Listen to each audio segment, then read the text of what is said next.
Hello students, మనం రీసెంట్గా న్యూస్లో చూసినట్టయితే ఈ స్ట్రే డాగ్స్ గురించి అండ్ దాని గురించి సుప్రీంకోర్టు ఇచ్చినటువంటి జడ్జ్మెంట్ గురించి ఉంది. సో ఇవాళ సెషన్లో ఈ జడ్జ్మెంట్ ఏంటి అండ్ దాంతో పాటుగా యానిమల్ కి సంబంధించినటువంటి లాస్ ఏంటి ఇండియాలో అండ్ దాంతో పాటు మనం చూసుకున్నట్టయితే ఈ ఛాలెంజెస్ ఏంటి లాస్ని ఇంప్లిమెంట్ చేయలేకపోవడంలో అనేవి చూద్దాం. సో ఫస్ట్ చూసుకున్నట్టయితే ఆగస్ట్ 2025 సుప్రీంకోర్టు ఏం చేసింది, Delhi and national capital region authorities కి అక్కడ ఉన్నటువంటి స్ట్రే డాగ్స్ ఉంటాయి కదా అవన్నీ షెల్టర్ హోమ్స్ కి మార్చండి అని చెప్పడం జరిగింది అనమాట. కానీ ఇది చూసుకున్నట్టయితే యానిమల్ బర్త్ కంట్రోల్ రూల్స్ అని చెప్పేసి మనకి యానిమల్ కంట్రోల్ రూల్స్ ఉన్నాయి. సో వీటికి ఎగెనెస్ట్ గా ఉంది. దాంతో పాటు ప్రస్తుతానికి ఎగ్జిస్టింగ్ గా ఉన్నటువంటి యానిమల్ లాస్ ఉన్నాయి కదా వాటికి ఎగెనెస్ట్ గా ఉంది. సో ఒక్కసారి మనం చూసుకున్నట్టయితే ఒక్కసారి ఇష్యూ ఒక మ్యాగ్నిట్యూడ్ చూద్దాము. ఫస్ట్ ఏంటి, స్ట్రే డాగ్స్ ఇండియాలో ఎన్ని ఉన్నాయి, దాదాపు 60 మిలియన్ స్ట్రే డాగ్స్ ఉన్నాయి మన ఇండియాలో. అండ్ ఇంకొకటి చూసుకుంటే ఓన్లీ ఢిల్లీలో చూసుకుంటే 8 లాక్ స్ట్రే డాగ్స్ ఉన్నాయి అనమాట ఢిల్లీలో. ఇంకా డాగ్ బైట్స్, ఆ డాగ్స్ వల్ల బైట్స్ వచ్చేటప్పటికి 30 లాక్ అంటే 3 million annually. And per year 5,000 rabies deaths అనేవి చూస్తున్నాం అనమాట. అండ్ ఇంకా మనకి WHO ఇచ్చినటువంటి రిపోర్ట్ ప్రకారం చూసుకున్నట్టయితే 36% of the rabies burden India నుంచే చూస్తాం మనం వరల్డ్ లో. అంటే అంత ఎక్కువ ర్యాబిస్ డెత్స్ అనేవి మన ఇండియాలోనే చూస్తున్నాం అనమాట. అండ్ ఇంకా చెప్పాలంటే ఎవ్రీ 10 seconds కి someone in India is bitten by a dog. So ఇది magnitude of this issue. And ఇంకోటి మనం చూసుకున్నట్టయితే అసలు లీగల్ అండ్ పాలసీ ఫ్రేమ్వర్క్ ఏంటి వీటికి సంబంధించి. ఫస్ట్ వచ్చేటప్పుడు prevention of cruelty to animals act 1960 అనమాట. So unnecessary pain and suffering animals కి కాజ్ చేయకూడదు అని చెప్పేటటువంటి రూల్స్ ఇవి. అండ్ దాంతో పాటు యానిమల్ ప్రొటెక్షన్ లాస్ ఇప్పుడు ఏవైతే ఉన్నాయో వాటి యొక్క ప్రొటెక్షన్ కోసం ఇనీషియల్ గా ఫస్ట్ తీసుకొచ్చినటువంటి లానే ఇది prevention of cruelty to animals act. రెండోది వచ్చినప్పటికి animal birth control rules 2001 and 2023 లో రీసెంట్ అమెండ్మెంట్ అనేది జరిగింది. సో ఇక్కడ ఏంటి అంటే ఏవైతే స్ట్రే డాగ్స్ ఉంటాయో వాటికి మ్యాండేటరీ స్టెరిలైజేషన్ అండ్ దాంతో పాటు ఇమ్యునైజ్ చేయాలి అని చెప్పేటటువంటి రూల్స్ అనమాట. అండ్ దాంతో పాటు ఒకసారి స్టెరిలైజ్ చేసిన తర్వాత ఈ డాగ్ ఏదైతే స్టెరిలైజ్ చేస్తామో దాని లొకేషన్ లోకి మళ్ళీ తీసుకెళ్లి వదిలేయాలి అక్కడ.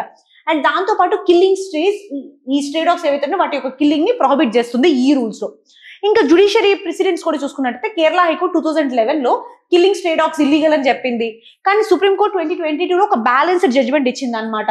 పబ్లిక్ లైఫే కానీ దాంతో పాటు ప్రొటెక్షన్ ఆఫ్ డాగ్స్ కూడా ఇంపార్టెంట్, ఈ రెండు బ్యాలెన్స్డ్ గా వెళ్ళాలి అని చెప్పడం జరిగింది. అండ్ ఆ తర్వాత ఇప్పుడు వచ్చినటువంటి 2025 జడ్జ్మెంట్ ఇదేంటిది, స్ట్రే డాగ్స్ ని షెల్టర్స్ లోకి పంపించండి అని చెప్పేటటువంటి జడ్జ్మెంట్. ఇది ఈ స్ట్రే డాగ్స్ గురించి ప్రీవియస్ గా మనకి లీగల్ గా కానీ పాలసీ పరంగా కానీ ఉన్నటువంటి ఫ్రేమ్వర్క్. సో ఇప్పుడు ఒక్కసారి ఏబిసి ప్రోగ్రామ్ ఏంటి అని చూద్దాం. ఇక్కడ యానిమల్ బర్త్ కంట్రోల్ రూల్స్ అన్నాం కదా, సో ఈ రూల్స్ కింద అసలు ఎలా ఈ స్ట్రేస్ ని మేనేజ్ చేయాలి అనేది చూద్దాం. సో స్టెప్ 1 ఏంటి అంటే ఫస్ట్ ఆఫ్ ఆల్ వీధుల్లో నుంచి అక్కడ ఫస్ట్ ఆఫ్ ఆల్ ఆ స్ట్రే డాగ్స్ ఏవైతే ఉన్నాయో వాటిని క్యాప్చర్ చేయాలి, అంటే వాటిని క్యాచ్ చేయాలి. ఆ తర్వాత వీటికి స్టెరిలైజేషన్ చేయాలి, స్టెరిలైజేషన్ అండ్ వ్యాక్సినేషన్ చేయాలన్నమాట. Specific focus on females. And ఇంకోటి వచ్చేప్పుడు మళ్ళీ వాటిని వాటి ఒరిజినల్ లొకేషన్ లోకి పంపించేసేయాలి ఒకసారి స్టెరిలైజేషన్ చేసి వ్యాక్సినేషన్ చేశాక. సో అవి వాళ్ళ టెరిటరీలోకి వెళ్ళిపోతాయి అనమాట.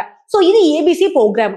కాకపోతే ఈ ఏబిసి ప్రోగ్రామ్ కి ఒకటి ఉంది ఏంటి అంటే, ఒకవేళ ఈ ప్రోగ్రామ్ సక్సెస్ అవ్వాలి అనుకోండి, అంటే స్ట్రే డాగ్ మెనెస్ అనేది తగ్గాలనుకోండి, 70 to 80% ఆఫ్ ద డాగ్స్ కి స్టెరిలైజేషన్స్ అనేవి జరగాలి కనీసం లోకల్ గా. అండ్ ఇంకొకటి ఈ డాగ్స్ ఉన్నాయి కదా, ఈ డాగ్స్ స్టెరిలైజేషన్ చేసిన తర్వాత మళ్ళీ వాటి టెరిటరీలోకి వెళ్ళాలి. సో ఈ రెండు జరిగితేనే ఈ ప్రోగ్రామ్ అనేది సక్సెస్ అవుతుంది.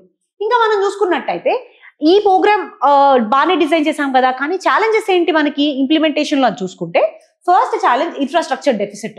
మనం ఇక్కడ చూసుకున్నట్టయితే ఢిల్లీ స్పేస్ ఎంత, ఢిల్లీలో ఓన్లీ 3,000 డాగ్స్ కి షెల్టర్ హోమ్స్ దొరికేటటువంటి అవకాశం ఉందన్నమాట.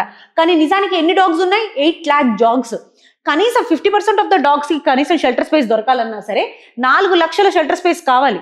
కానీ ఎక్కడ ఉన్నది ఏంటి, ఓన్లీ 3,000 డాగ్స్ కి మాత్రమే ఉంది. First of all infrastructure deficit అనమాట. రెండోది వచ్చినప్పటికీ స్లో స్టెరిలైజేషన్ రేట్. ఇక్కడ మనం ఆల్రెడీ ఏబిసి ప్రోగ్రామ్ లో చూసుకున్నాం 70 to 80% స్టెరిలైజేషన్ ఉంటేనే ఈ ప్రోగ్రామ్ సక్సెస్ అవుతుంది అని చెప్పి. కానీ మనకి ఇది స్టెరిలైజేషన్ జరుగుతుంది ఓన్లీ 40% ఢిల్లీ డాగ్ స్టెరిలైజేషన్ కి జరిగింది అనమాట ఓవర్ ద ఇయర్స్ చూసుకున్నట్టయితే. సో దాని వల్ల ఈ ప్రోగ్రామ్ ఇంప్లిమెంటేషన్ లో ప్రాబ్లమ్స్. ఇంకొకటి no dog census. So basic గా ఎన్ని డాగ్స్ ఉన్నాయి, ఈ సెన్సెస్ ఏవైతే ఉంటుందో ఫస్ట్ ఆఫ్ ఆల్ ఇప్పుడు ఢిల్లీ ఉందనుకోండి, ఢిల్లీకి సంబంధించి మున్సిపల్ కార్పొరేషన్ తీసుకుంటుంది. సో ఒక్కొక్క మున్సిపల్ కార్పొరేషన్ ఒక్కొక్కలాగా సెన్సెస్ అనేవి కండక్ట్ చేస్తారనమాట. సో యూనిఫామ్ గా ఇండియా వైడ్ ఇన్ని డాగ్ సెన్సెస్ ఉన్నాయి, సో ఇంత డాగ్ ఉంది, ఈ టైప్ ఆఫ్ బ్రీడ్స్ ఉన్నాయి, అలాంటి సెన్సెస్ అంటూ మనకి ఏమీ లేదు. సో ఇప్పుడు సెన్సెస్ లేకపోతే ప్రాబ్లం ఏంటి, సో వాటికి ఎలాంటి తగినటువంటి సొల్యూషన్స్ తీసుకురావాలి అనేది మనకు తెలియదు అనమాట, కరెక్ట్ గా సెన్సెస్ అనేది లేకపోయినట్టయితే. సో ఫస్ట్ మేజర్ ప్రాబ్లం ఏంటి అంటే డాగ్ సెన్సెస్ లేకపోవడం అండ్ ఉన్న డేటా కూడా ప్యాచీగా ఉంది, అంటే రాంగ్ సెన్సెస్ ఉండడం. ఫర్ ఎగ్జాంపుల్ చూసుకున్నట్టయితే మిజోరాంలో 0 డాగ్స్, కానీ డాగ్ బైట్ చూస్తే 5,000 6,000. సో ఇది ఎలా పాసిబుల్ అవుతుంది. సో ఇలాంటివి చాలా ఎక్కువగా ఉన్నాయన్నమాట. ఆ తర్వాత వచ్చేటప్పటికి no law mandates pet registration or sterilisation. ఏ లా కింద ఇవి రూల్స్ మాత్రమే, ఏ లా ఇక్కడ చూసుకున్నట్టయితే ఏబిసి రూల్స్ మాత్రమే, ఏ లా కింద పక్కాగా మనం ఏదైనా పెట్ పెంచుకుంటున్నాం అనుకోండి, దాన్ని రిజిస్టర్ చేయాలి, దాని యొక్క స్టెరిలైజేషన్ చేయాలి అనేటటువంటి ఏ లాను లేదనమాట. యూనిఫామ్ లా అనేది లేదు ఇండియాలో. అండ్ ఇంకోటి చూసుకున్నట్టయితే ఈ pets abandonment major issue. So ఇప్పుడు పెట్స్ స్ట్రే అవుతున్నాయి అంటే దానికి రీజన్ ఏంటి? ఎవరో ఒకళ్ళు తీసుకుని దాన్ని అబాండన్ చేస్తున్నారు చాలా మంది.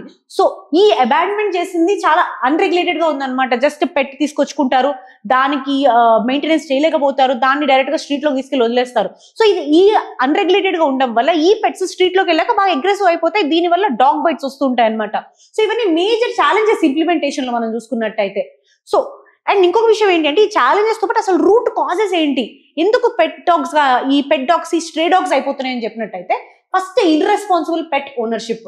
సో ఫస్ట్ ఏంటి అంటే ఇర్రెస్పాన్సిబుల్ పెట్ ఓనర్షిప్. సో దీనివల్ల వీధిలో డాగ్స్ అనేవి ఎక్కువైపోతే అండ్ బ్రీడింగ్ ఏదైతే చేస్తారో బ్రీడర్స్ కి వాళ్ళకి లైసెన్స్లు ఉన్నాయో లేదో తెలియదు. అండ్ రెండో విషయం ఏంటి అంటే ఎన్నిటికి బ్రీడ్ చేస్తున్నారు అనేది క్లియర్ గా తెలియదు అనమాట. సో ఇది మేజర్ రూట్ కాజ్. రెండోది వచ్చేటప్పటికి ఫీడింగ్ వితౌట్ ఓనర్షిప్. ఇంకొకటి ఏంటి అంటే నార్మల్ గా మనం చూసుకున్నట్టయితే రోడ్ మీద కూడా మనం ఎక్కువ ఫీడింగ్ చేస్తూ ఉంటారు బయట ఉన్నటువంటి స్ట్రే డాగ్స్ కి. It's not a bad thing feed చేయడం, కానీ ఇక్కడ ఏంటి అంటే ఇవి ప్యాక్స్ లాగా తయారవుతాయి అనమాట.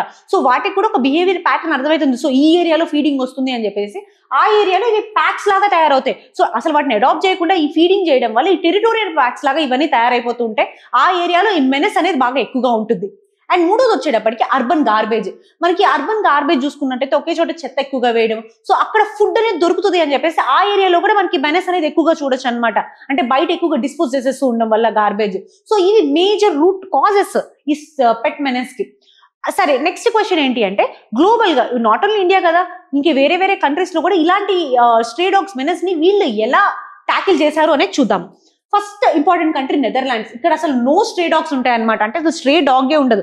సో దానికి వీళ్ళు ఏం చేశారు, first of all pet ownership ఏదైతే ఉందో, అంటే పెట్స్ ని మీరు కొనుగోలు చేస్తున్నా పెంచుకుంటున్నా సరే ఓనర్షిప్ అనేది క్లియర్ గా డిఫైన్ చేసి ఉంటుంది అనమాట.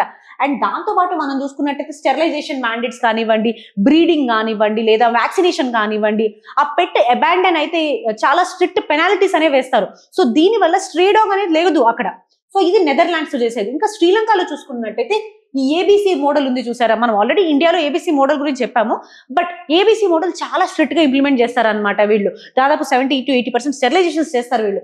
సో దానివల్ల అక్కడ స్ట్రే డాగ్ మెనెన్స్ అనేది తక్కువ.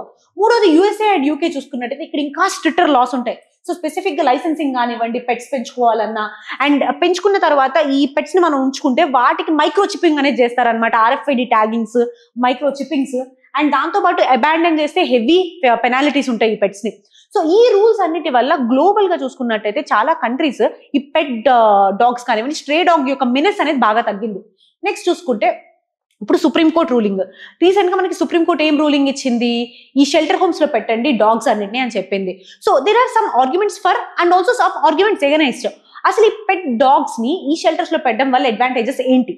ఫస్ట్ చూసుకున్నట్టయితే పబ్లిక్ సేఫ్టీ అనేది ఇంపార్టెంట్. మనం ఆల్రెడీ చెప్పాము ఇండియా ఎంత పర్సెంట్ ఆఫ్ ర్యాబిస్ కేసెస్ ఉన్నాయి, 36% ఆఫ్ ర్యాబిస్ యొక్క ఈ ఇన్సిడెంట్స్ అనేది మనకి ఇండియాలో గమనిస్తుంది. అంటే 36% ఆఫ్ గ్లోబల్ ర్యాబిస్ ఇన్సిడెంట్స్ ఇండియాలో ఉంది, అన్ని డెత్స్ అనేవి జరుగుతున్నాయి. సో పబ్లిక్ సేఫ్టీ అనేది డెఫినెట్ గా ప్రెసిడెన్స్ అనేది ముందు తీసుకోవాలి. రెండోది వచ్చేటప్పటికి ఈ షెల్టర్స్ ఏవైతే ఉన్నాయో డాగ్ మూవ్మెంట్స్ ని తగ్గిస్తాయి అండ్ దానివల్ల డాగ్ బైట్స్ తగ్గుతాయి, పబ్లిక్ హెల్త్ కి ఈ సేఫ్టీ అనేది, public health and public safety అనేది ఉంటుంది. అండ్ ఇంకొకటి వచ్చేటప్పటికి ఈ ఫెరల్ అండ్ అగ్రెసివ్ డాగ్స్ ఏవైతే ఉంటాయి వాటిని ఇమీడియట్ గా కంటైన్ చేయొచ్చు. సో ఇది పాజిటివ్స్ గా చూసుకోవచ్చు మనం ఈ జడ్జ్మెంట్ కి.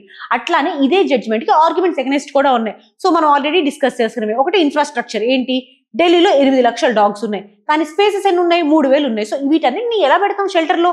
సో దానికి ఇన్ఫ్రాస్ట్రక్చర్ కావాలి, ఫండింగ్ కావాలి. సో ఇవన్నీ ఎక్కడి నుంచి? అది ఫస్ట్ థింగ్. రెండోది ఏంటి అంటే ఏబిసి రూల్స్ లో మనం ఆల్రెడీ చెప్పాము స్టెరిలైజేషన్ 70 to 80% కావాలని చెప్పేసి. సో ఏబిసి రూల్స్ ని వైలేట్ చేస్తుంది. అండ్ గ్లోబల్ గా కూడా వాళ్ళందరూ ఏమి షెల్టర్ హోమ్స్ లో పెట్టలేదు కదా, but still they were able to tackle this problem. So అలాంటప్పుడు ఈ గ్లోబల్ బెస్ట్ ప్రాక్టీసెస్ ని చూసి నేర్చుకోవాల్సి ఉంటుంది. అండ్ నెక్స్ట్ వచ్చేటప్పటికి డాగ్స్ టెరిటోరియల్ యానిమల్స్ అనమాట. అంటే బయట తిరుగుతూ ఆ టెరిటరీని మార్క్ చేసుకుంటూ తిరుగుతుంటాయి ఆ టెరిటరీలో. సో ఇలాంటివి తీసేయడం వల్ల more aggressive and more fertile dogs వస్తాయి. అండ్ ఇంకోటి మనం చూసుకున్నట్టయితే ఆల్రెడీ ఇన్ఫ్రాస్ట్రక్చర్ గురించి మాట్లాడుకున్నాము. అండ్ దీనికోసం కాస్ట్, ఫండింగ్, లాజిస్టిక్స్ అనేవి వెరీ అన్మేనేజబుల్. ఈ arguments for and also arguments against the supreme court ruling. Next చూసుకున్నట్టయితే వే ఫార్వర్డ్ మనం ఏం చేయొచ్చు? సో 3 రకాలుగా సొల్యూషన్స్ చూడొచ్చు అనమాట. Short term, medium term, long term. Short term లో ఏం చేయొచ్చు? And first of all aggressive and high risk areas లో ఉన్నటువంటి డాగ్స్ ని ఐడెంటిఫై చేయడము, సో వాటిని ఇనిషియల్ గా షెల్టర్ హోమ్స్ కి తీసుకెళ్ళడము, స్పెసిఫిక్ గా ఏవైతే అగ్రెసివ్ గా ఉన్నాయో వాటిని షెల్టర్ హోమ్స్ కి తీసుకెళ్ళడము. అండ్ రెండోది ఏబిసి మోడల్ ప్రకారం స్టెరిలైజేషన్ అనేది చాలా అగ్రెసివ్ గా చేయడం శ్రీలంకలో చేసినట్టు, సో దట్ ఫీమేల్ డాగ్స్ ఉంటాయి కదా వాటిని స్పెసిఫిక్ గా టార్గెట్ చేసి అగ్రెసివ్ గా ఈ స్టెరిలైజేషన్స్ చేయడము. సో ఇది మనకి short term solution. Medium term లో చూసుకున్నట్టే పెట్ రిజిస్ట్రేషన్ మ్యాండేటరీ చేయాలి. మనం ఆల్రెడీ చెప్పాము అమెరికా లాంటి కంట్రీస్ లో పెట్ రిజిస్ట్రేషన్ చాలా మ్యాండేటరీ అండ్ అబాండ్మెంట్ కి హెవీ ఫైన్స్ ఉంటాయి, హెఫ్టీ ఫైన్స్ ఉంటాయి అని చెప్పేసి. సో ఈ మ్యాండేటరీ పెట్ రిజిస్ట్రేషన్ అండ్ దాంతో పాటు ఇల్లీగల్ బ్రీడర్స్ ని క్రాక్ డౌన్ చేయాలి. అండ్ దాంతో పాటు సిటిజన్స్ కూడా రెస్పాన్సిబుల్ పెట్ ఓనర్షిప్ నేర్పించాలి. సో ఎలా పడితే అట్లా స్ట్రేకి ఫీడ్ చేయకుండా, సో రెస్పాన్సిబుల్ గా వాళ్ళు కూడా ఒకవేళ if they really wanted to have dogs వాళ్ళు కూడా అడాప్ట్ చేసుకోగలగాలి డాగ్ ని. సో ఇలాంటివి మీడియం టర్మ్ లో తీసుకురావాలి. And next long term reforms వచ్చేటప్పటికి నేషనల్ యానిమల్ కంట్రోల్ పాలసీ లాంటివి తీసుకురావాలన్నమాట. యానిమల్ యొక్క హెల్త్ వెల్ఫేర్, సో వీటన్నిటిని దృష్టిలో పెట్టుకొని దాంతో పాటు పబ్లిక్ యొక్క అర్బన్ సేఫ్టీని కూడా దృష్టిలో పెట్టుకొని ఈ నేషనల్ యానిమల్ కంట్రోల్ పాలసీ లాంటివి తీసుకురావాలి. అండ్ అవే కాకుండా మున్సిపల్ కార్పొరేషన్ కి ఫండింగ్ అండ్ ట్రైనింగ్ సపోర్ట్ ఇవ్వాలి. సో ఇక్కడ మనం స్ట్రే డాగ్ క్రైసిస్ అనేది చూసుకున్నట్టయితే ఇట్స్ జస్ట్ నాట్ పైన పెరిఫెరల్ గా అర్బన్ ఏరియాస్ లో ఉండే ప్రాబ్లం అనే కాదు.